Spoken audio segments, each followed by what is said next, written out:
I don't know if you can be less afraid of death exactly.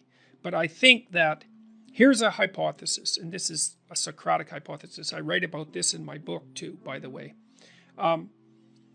Maybe if you live your life thoroughly, right? You take use of the advantages, make use of the advantages that are put in front of you, make use of your talents, say yes to things, tell the truth, like stand up and get at it, assuming that you can do that, because some people are very ill and hurt.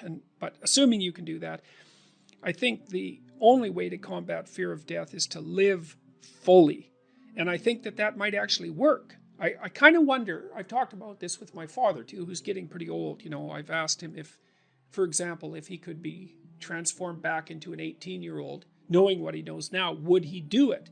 And he was ambivalent about that. He didn't say no, but he didn't say yes. And we talked about this idea that if you lived your life fully, maybe that would be good enough.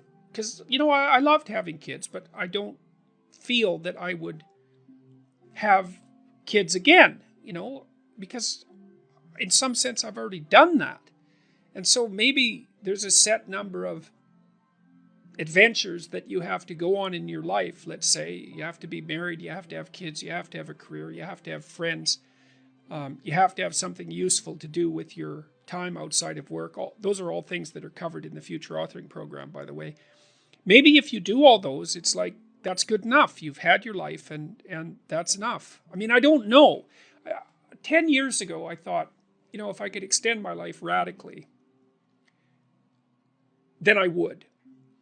And I'm not so sure about that now that I'm 55. I'm getting older. I kind of have a suspicion that you might come to an end, That's what it looks like. I mean, I don't want that to be soon, but maybe you exhaust yourself in your life, maybe you can, so that there's nothing left of you, really. Do you worry that your fame traps you into the person that you were before? Yeah, well, even Elvis became an Elvis impersonator by the time he died. Yeah, do you fear that you have become a Jordan Peterson impersonator? Do you fear of, in some part, becoming the famous suit-wearing, brilliant Jordan Peterson? The certainty in the pursuit of truth, always right. I think I worry about it more than anything else. I hope I do. I better. Has fame, to some degree, when you look at yourself in the mirror, in the quiet of your mind, has it corrupted you? No doubt, in some regard. I mean, it's a very difficult thing to avoid, because things change around you. People are much more likely to do what you ask, for example, right?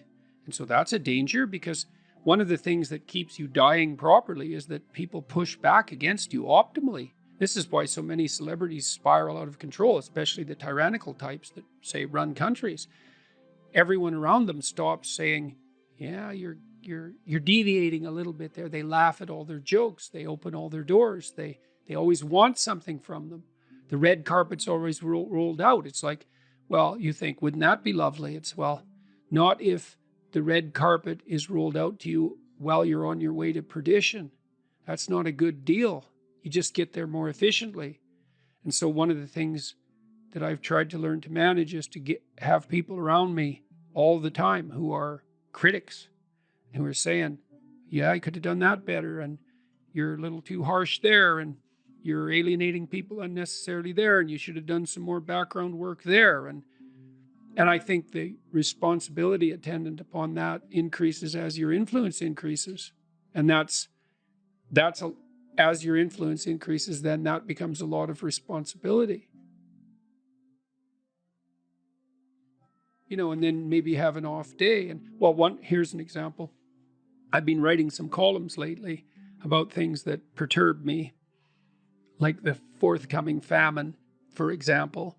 And it's hard to take those problems on. It's difficult to take those problems on in a serious manner, and it's frightening. And it would be easier just to go up to the cottage with my wife and go out on the lake and watch the sunset.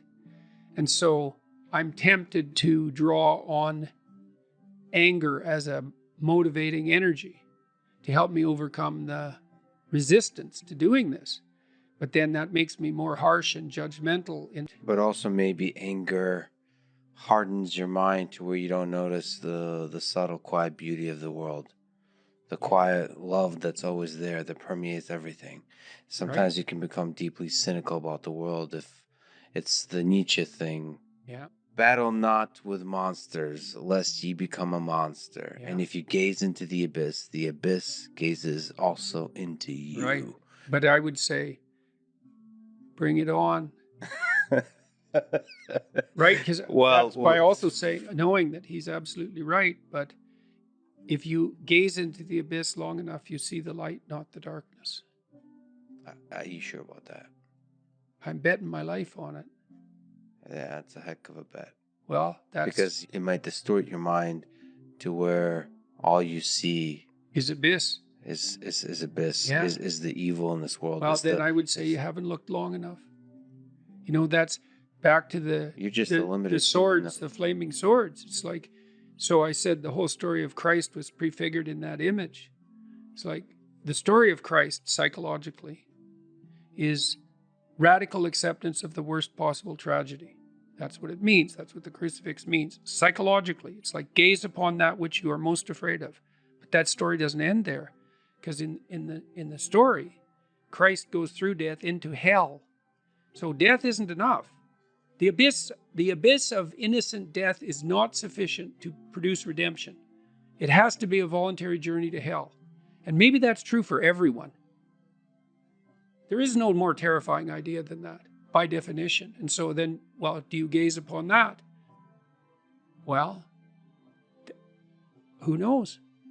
Who knows? How often do you gaze upon death, your own? How often do you remind yourself that this ride ends? Personally? Personally.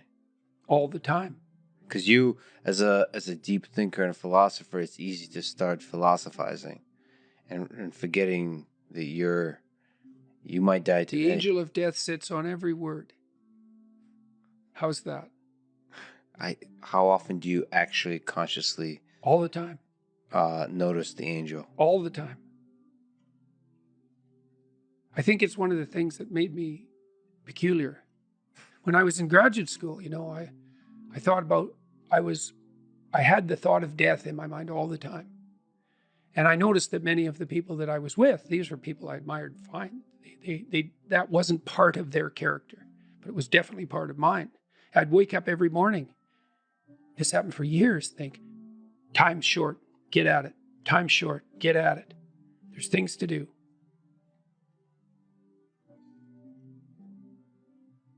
And so that was always, it's still there. And it's still there with, I would say, and it's unbearable in some sense.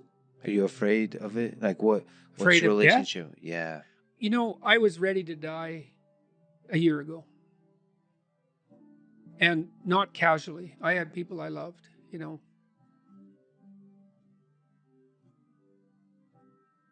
So no, I'm not very worried about me. But I'm very worried about making a mistake. Yeah. I heard Elon Musk talk about that a couple of months ago. It was really a striking moment. Someone asked him about death, and he said, just offhand, and then went on with the conversation. He said, that'd be a relief. And then he went on with the conversation. And I thought, well, you know, he's got a lot of weight on his shoulders. I'm sure that part of him thinks, it'd be easier just if this wasn't here at all. Now, he said it offhand, but it was a telling moment in my estimation. So for him, that's a why live question. Mm-hmm. The exhaustion of life. If you call it life is suffering, but the hardship. I'm more afraid of hell than death. You're afraid of the thing that follows.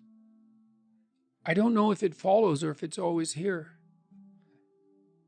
And I think we're going to find out. What's the connection between death and hell? I don't know. I don't know. I don't know. Is there something that needs to be done before you arrive? You're more likely to die terribly if you live in a manner that brings you to hell.